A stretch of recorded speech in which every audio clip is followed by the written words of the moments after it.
La compasión de Dios es generalmente celebrada, pero a muchos les molesta la idea de su ira. Piensan que si Dios es amor, nunca debería expresar ira. Sin embargo, esa idea es errónea, ya que su ira surge directamente de su amor. De nuevo nos volvemos a encontrar para seguir estudiando un tema muy valioso de la Santa Escritura que tiene que ver con el amor de Dios y su justicia. Hoy estaremos estudiando la lección número 5, que tiene que ver con la ira de Dios. Hay muchos cristianos que les cuesta creer que Dios se aira. Buscan la forma de explicar que Dios es amor y que Dios nunca se aira, sino que cuando alguien sufre, sufre no porque Dios envía su ira, sino sencillamente que es la consecuencia de sus errores. Esta es una verdad a medias, porque es muy cierto que la Escritura nos habla de la ira de Dios. Y pudiésemos tal vez entender que existen cristianos que se sienten asustados por la ira de Dios, eh, porque les parece que esa no es la forma de actuar, sencillamente porque vemos la ira como la entienden los seres humanos. Generalmente los seres humanos cuando estamos con ira, estamos con la idea de vengarnos de alguien porque alguien nos ha ofendido, porque alguien nos ha hecho daño. Y entonces generalmente la respuesta del ser humano mm, es en función de que me han hecho mal y yo les voy a pagar con mal. Pero así no es la ira de Dios. Tanto en el Antiguo como en el Nuevo Testamento nos muestra que la ira de Dios es la respuesta de Dios al mal y a la injusticia. Y siempre cuando vemos en la Escritura la ira de Dios, es necesario verlo en su contexto, a fin de no llegar a conclusiones erradas. Y veamos algunos de ellos. Vamos a ver, por ejemplo, Dios tratando a su pueblo, Dios tratando a aquellos que no le conocen, pero que Dios se acerca a ellos con cierta ira. Vamos a ver la ira del Señor Jesús, el enojo del Señor Jesús. También iremos a asimilar esto de por qué Dios a veces se molesta con su pueblo y como cristianos, cómo nosotros debiéramos responder frente a la injusticia y al mal.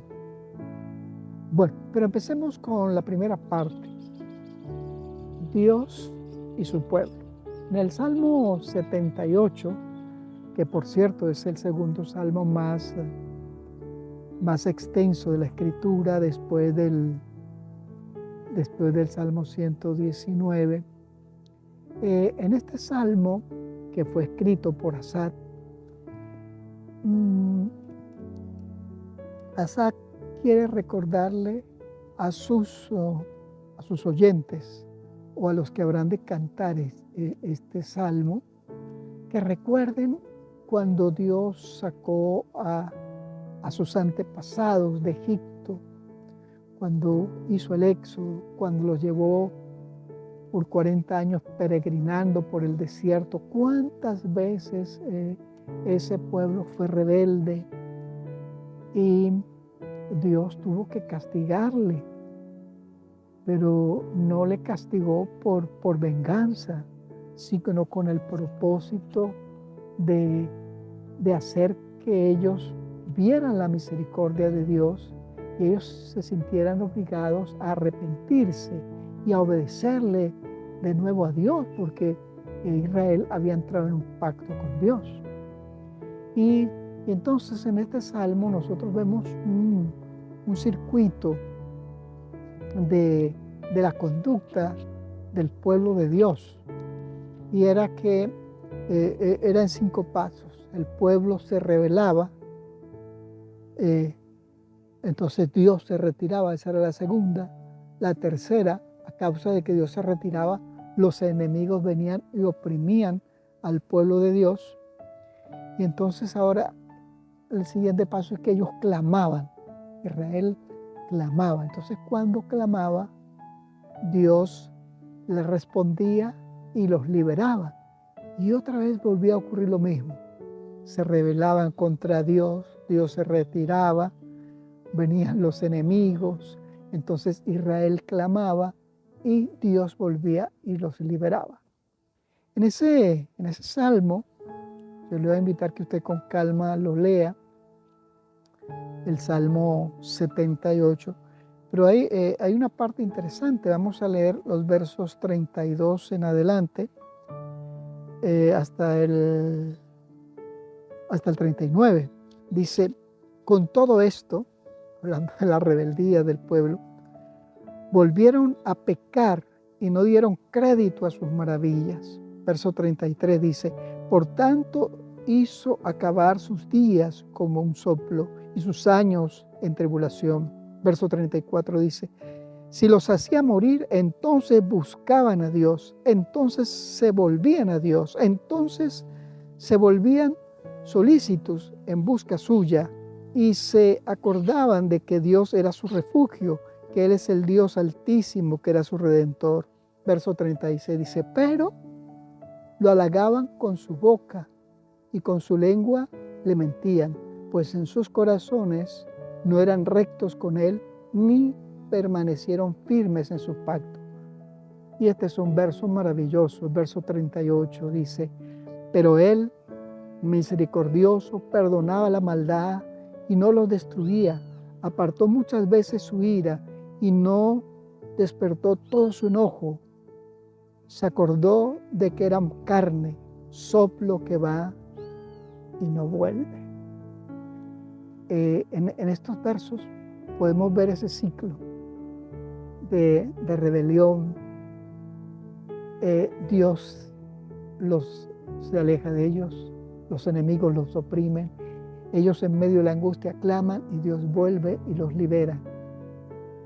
Y ahora Dios les vuelve a bendecir y ellos de nuevo vuelven a rebelarse. Pues la idea de Asa aquí es, invita a sus oyentes, estos oyentes que están ahí, están escuchando la historia de casi 500 años atrás y Asa les pide que no actúen de esa manera, porque Dios va a tener que actuar para disciplinarles con el propósito de sacarles de su rebeldía, de quebrantar sus corazones de piedra, de quebrantar su dura cerviz y que ellos vuelvan a encontrarse. Es decir, que aquí la ira de Dios es con el objetivo de que su pueblo se arrepienta y vuelva a Él y el Señor les pueda bendecir. Entonces la ira en este caso y en este contexto es para que su pueblo se vuelva, para que Dios pueda usarlos para bendición a otros y al mismo tiempo bendecirlos a ellos. Otra cosa que hay que entender, y es en el contexto, en el próximo contexto, es que la ira de Dios no es una respuesta por venganza. No. Es más, la ira de Dios se hace muy lenta. Y tenemos aquí el ejemplo de Jonás.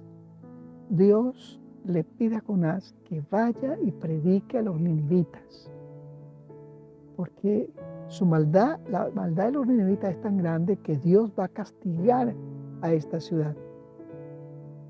Y Jonás va, predica durante 40 días y la ira de Dios se calma, porque la ira de Dios no es con el objetivo de venganza, sino con el objetivo de que los seres humanos sepan que Dios es un Dios que no acepta su maldad, que no acepta su pecado y está dispuesto a ayudarles a que salgan de esto. Bueno, después de esos 40 días, Vamos ahí al libro de Jonás, el capítulo 4, el verso 2, la última parte. Jonás está molesto con Dios y le dice: yo sabía que tú eras un Dios clemente y piadoso, tardo en enojarte y de gran misericordia, que te arrepientes del mal. Entonces, la ira de Dios no es una ira vengativa. Dios estaba dispuesto a castigar a este pueblo porque era un pueblo malo e injusto, perverso. Y les habló de que iba a manifestarles su ira. Y cuando ellos supieron de esa ira, entonces se apartaron de sus malos caminos. Entonces la ira de Dios es una respuesta al mal y a la injusticia, con el propósito de que los seres humanos entiendan que ese no es el camino y que el camino es Dios y sus instrucciones. Y Dios así salvó a este pueblo. Aquí vemos dos cosas interesantes, y es la misericordia de Dios para con los impenitentes. Dios no quiere destruir al impenitente, pero a causa de la injusticia que estos seres, que el impenitente comete, de la maldad que hace, Dios necesita corregirle. Y si esta persona no se corrige, llevará las consecuencias. Y sabe que eso es para el mundo entero. Por Cristo nosotros hemos sido libres de la ira de Dios, porque el amor de Dios no pasa por alto la injusticia y el pecado. No. Y ahí es donde muchos cristianos se equivocan, porque piensan que como Dios es amor, entonces no castigará el pecado, no castigará la injusticia, no castigará la maldad, y a la larga todos se salvarán. Pero no.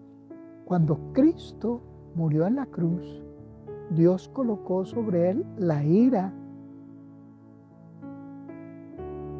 su ira contra el pecado y contra la maldad. Entonces, cuando Cristo muere en la cruz, expía mi pecado y mi maldad. Por eso es que yo no recibiré la ira de Dios. Sí, eso lo dice el apóstol Pablo en el libro de los Romanos, el capítulo 3, versos 25 y 26. Esto es importante entender. El amor de Dios no pasa por alto el pecado ni la maldad. Por eso es que Dios derrama su ira. Y entonces aquellos que por fe aceptan una de las cosas que Jesucristo hizo en la cruz, que es la expiación del pecado del ser humano, que es paga la justicia que demanda la ley. Por eso es que él es perdonado y es justificado. Mira cómo lo dice Pablo en el capítulo 3, los versos 25 y 26. Dice así, 25 y 26. 3, 25, 26 dice, hablando de Jesús, a quien Dios puso como propiciación por medio de la fe en su sangre. Propiciación, alguien que toma mi lugar. Sangre, alguien que muere por mí. ¿Sí? Para manifestar su justicia a causa de haber pasado por alto en su paciencia los pecados pasados, con miras a manifestar en este tiempo su justicia, a fin de que el que sea justo y el que justifica aquel que es de la fe en Jesús. ¿Ves? La justicia, la ira de Dios, es la respuesta contra el pecado, contra el mal. y la consecuencia será la destrucción. Cristo recibió la ira de Dios para que yo pueda ser perdonado y justificado. ¿Te das cuenta? El amor de Dios no pasa por alto estos elementos, o sea, el pecado y la maldad, sino que reclama justicia, y en Jesús se cumple la justicia. Por eso es que el amor y la justicia van juntos como una moneda. Por un lado el amor, por otro lado la justicia. Bueno, Jesús es un ejemplo perfecto de la ira de Dios, del enojo de Dios. Siempre recuerda, el enojo de Dios es contra la maldad y el pecado, porque la maldad y el pecado destruyen a sus criaturas que fueron creadas a su imagen. Tenemos en el Nuevo Testamento, especialmente por supuesto en los Evangelios, cuando Jesús se aira. Lo encontramos, por ejemplo, cuando Jesús va al templo por primera vez y saca a los mercaderes del templo. Eso está en Juan 2:14. Recuerda, Jesús en 2 oportunidades limpió el templo, o los atrios del templo, propiamente dicho, los atrios del templo. Es al inicio de su ministerio y al final de su ministerio, y eso lo encontramos en Mateo 21. Y en los dos casos dice, el celo de la casa, por la casa de Jehová me consume. Sí, Jesús se indignó por ver cómo los sacerdotes, levitas, los escribas, habían convertido la religión en un instrumento de negocio para explotar a los más débiles. Y eso indignó al Señor Jesús. O sea, una indignación justa frente al mal. Y esto es importante entenderlo. La justa indignación divina por la maldad.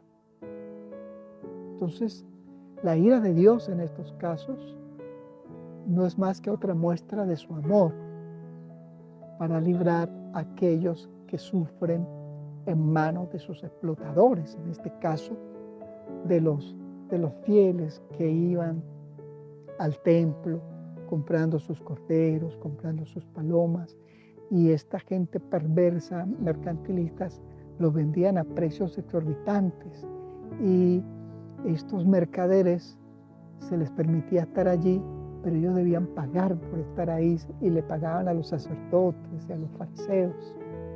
Y por esto Jesús se indignó justamente. Y hay dos casos más cuando Jesús se enoja. Y uno de ellos es cuando Jesús, los niños se están acercando a Él, porque las madres quieren que Jesús bendiga a los niños, y los discípulos quisieron evitar que los niños se acercaran. Y dice, viéndolo Jesús se indignó, y les dijo, dejad los niños venir a mí. Eso lo tenemos en Marcos 10. Fíjate, cuando Dios se indigna, cuando Jesús se indigna, es cuando se cometen las injusticias, porque estas injusticias recaen sobre los débiles. Entonces, la ira de Dios es una respuesta a las injusticias contra los débiles también. Y hay otro caso que también Jesús se indigna. Eso está en Marcos 3, capítulo 5. Jesús está en un lugar y los fariseos lo están mirando allí. Es un sábado, están en la sinagoga y ahí hay un hombre que está enfermo de una mano. Y los fariseos están allí para ver si Jesús va a curarlo el día sábado. Jesús se molesta. Por eso dice, entonces mirándolos con enojo, porque estos hombres perversos preferían ver una persona sufrir, auxiliarla, aunque fuera en sábado. Pero si eran capaces de que si en sábado se le caía alguno de sus animales en una cisterna, ellos lo sacarían. Entonces Jesús se indigna por eso, por la dureza de sus corazones. ¿Ves?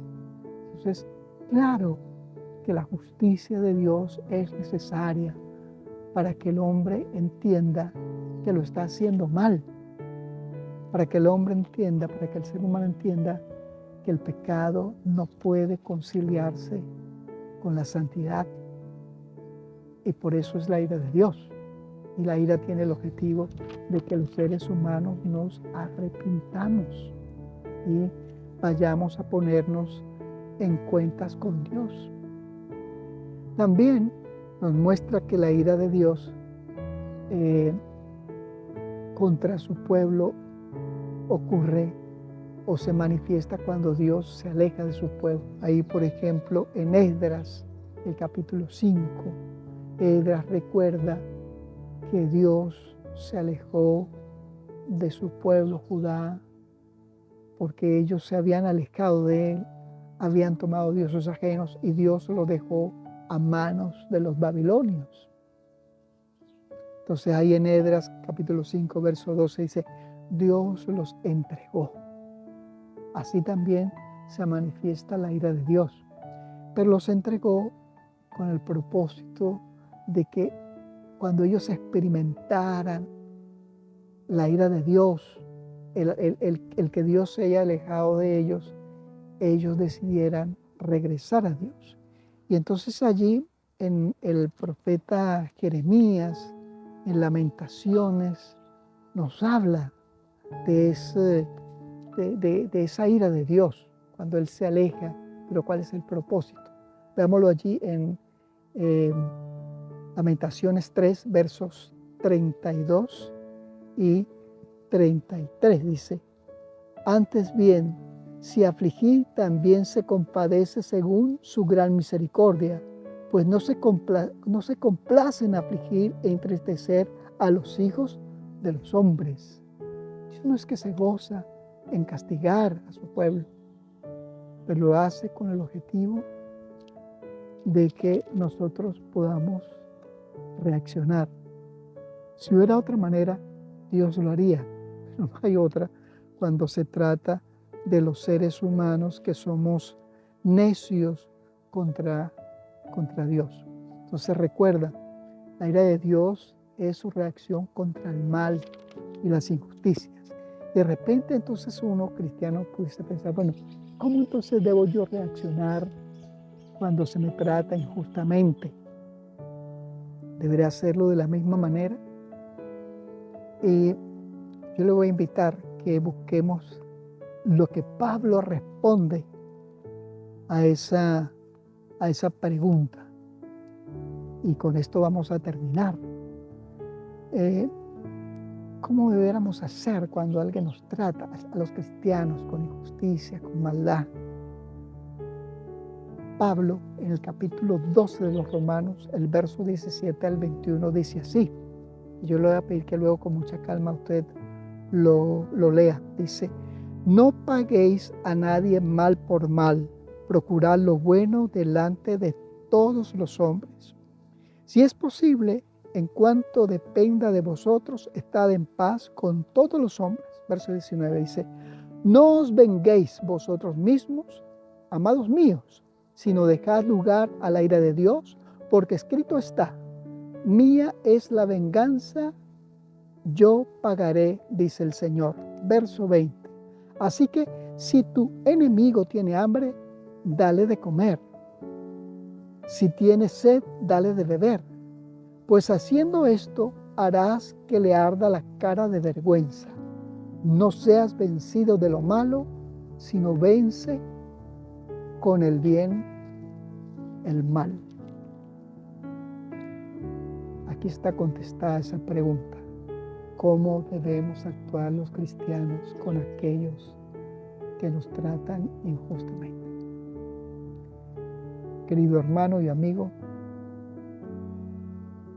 pidámosle al Señor que nos dé un corazón para responder de forma misericordiosa como Él nos ha respondido a nosotros, como Él ha pasado por alto nuestros pecados y nuestras injusticias, pero pagándolos en la cruz, entregando al Señor Jesús. ¿Ves? No es un juego este asunto del pecado, es muy grave, tan grave que Cristo tuvo que venir para pagar la justicia y Dios colocar en Él la ira a fin de que yo sea perdonado. Le invito para que oremos, querido amigo y hermano. Padre eterno que estás en el cielo, gracias por dejarnos tu palabra. Ayúdanos a entender que cuando tú te airas, Señor, siempre te airas contra la injusticia, contra el mal, contra el pecado, porque eso nos destruye. Entonces la ira también es una muestra de tu amor.